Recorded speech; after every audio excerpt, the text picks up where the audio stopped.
My name is Jordan Jeske and I'm with Prison Fellowship.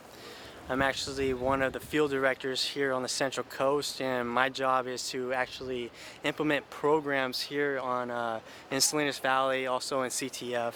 So today what we're going to do right now is to go through these fence and through this gate and actually go into Alpha Yard. It's a SNY yard, so it's special needs. So it's a lot of gang dropouts, people that kind of are fed up with kind of like the prison politics, and they want to kind of improve and better their lives. So they drop out of their gangs and go into this protective custody type yard.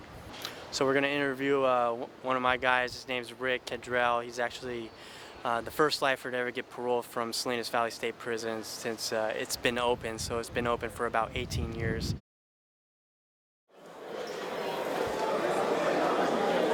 Do you remember the cell he said he was in? 223, I think. 223? Oh.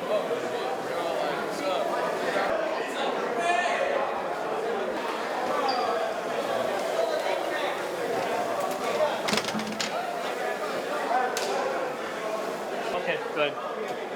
You probably have to stand where you can. Hey, this is your pad, huh? This is nice. My name's Rick. I'm 42 years old. I've been in prison for the last 25 years. I came in as a juvenile when I was 17 years old, and I recently got granted parole from the parole board in December 2013. I'll be going home in March of next year, so I'm excited about that. When I started really spending time thinking about the harm that I caused others, I started realizing that I needed to make a change, and I got invited to go to church, and I gave my life to Christ. It didn't happen overnight, though. I was still a gang member. I was still on an active yard, in an environment where wanting to change just wasn't going to happen overnight. A lot of my inner changes that needed to take place, they took place, but over time. I got in so much trouble when I first got locked up. At the time I was 17 years old, I was in Tracy prison, and I had a 27-year to life sentence. I hadn't even lived 27 years yet. So the idea of what 27 years or 25 years was like, it was just inconceivable.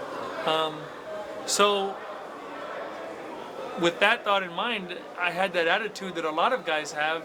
Well, I have life, it doesn't matter. I can just live and just do whatever I want to do.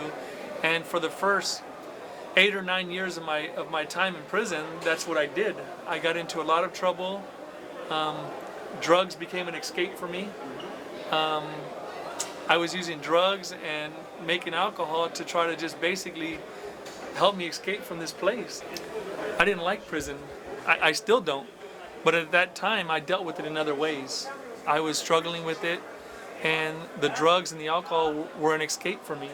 They helped me to escape my environment. They helped me to escape some of the thoughts that I was having about the place that I was in and what my future was going to be like. What I'm looking for after 25 years is to get to a stable environment.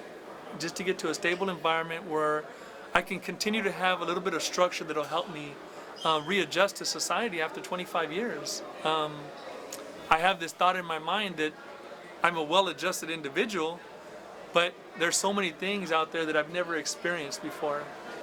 I don't want to be overwhelmed by society. I don't want to be overwhelmed by the freedom by experiencing after 25 years. You know, I met Jordan briefly. He stopped by here one time, and it happened to be the one time that I was sitting next to him, and it happened to be right before I was getting ready to go to board in a few months. And one of my greatest needs was having a place to go when I got out. My family lives out of state, so I don't really have anybody here in California anymore. And one of the requirements that the parole board expects of you is to have a place to go when you get out. They want you to have a stable environment. I didn't have that, and I shared that with Jordan, and he just happened to be the right guy to talk to. And he shared everything about the Bridge program with me and about how he might be able to help me out. And him and Mike came and interviewed me, and they were gracious enough to accept me. I wouldn't be the person that I am if they wouldn't sacrifice some of their time to make some of these groups and other things possible. So I owe a lot of gratitude to them also.